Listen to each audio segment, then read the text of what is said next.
Pero Senator Judge Aquino is recognized. You have 2 minutes, sir. Yes, maraming salamat, Mr. Presiding Officer. Attorney Lotok, Yes po, meron Your pa Honor. po bang ibang grupo sa NBI ang nag-imbestiga doon po sa mga utterances ni Vice President Sara Duterte noong November 23 to 24? During our time, insofar as the Cybercrime Division is concerned, yung Cybercrime Division, Your Honor, and the team that was yung binuo ni former Judge, Director Judge. So kayo lang po?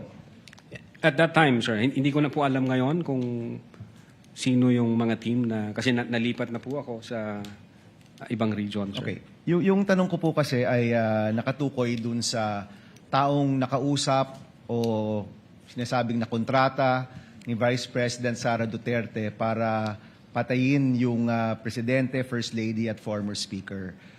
So tinuloy niyo po ba yung investigasyon para mahanap ang taong ito? Well, aside from the fact, Your Honor, na nag-issue kami ng subpoena sa Vice President para makakuha ng information, kasi we need a validated information, we need a confirmed information. Nung inisyuan namin ng subpoena yung mga media personalities, bawat isa sa kanila na nag-appear, tinanong din po namin, nandoon ka ba nung sinabi ito ng Vice Presidente? Hindi ko po tinatanong kung sinabi ba ito o hindi. Dahil may witness rin po tayo nung nakaraang linggo na nasabi nga ito at napanood naman ho natin Opo. po lahat. Ang tanong ko, tinuloy niyo ba yung investigasyon para matukoy ang taong ito? Nagtanong kami, Your Honor. We tried to elicit information both from those people who have personal knowledge during the online press conference.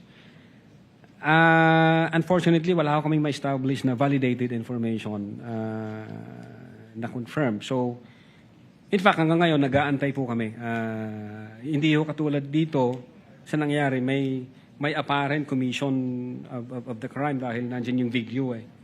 Opo. So ang ibig niyo pong sabihin, bilang NBI, hindi niyo nahanap yung taong ito, pero literal niyo itong, sabi niyo, literal itong pag-assess niyo dun sa statement dahil ito mismo yung nasabi ng Vice President.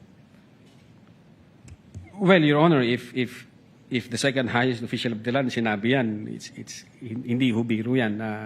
Medyo mabigat ho yan at yung pagkasabi pa niya na may kasamang galit at mga pagmumura. So we took it very serious, Your Honor. All right. I have a question for the defense. Sa lahat ng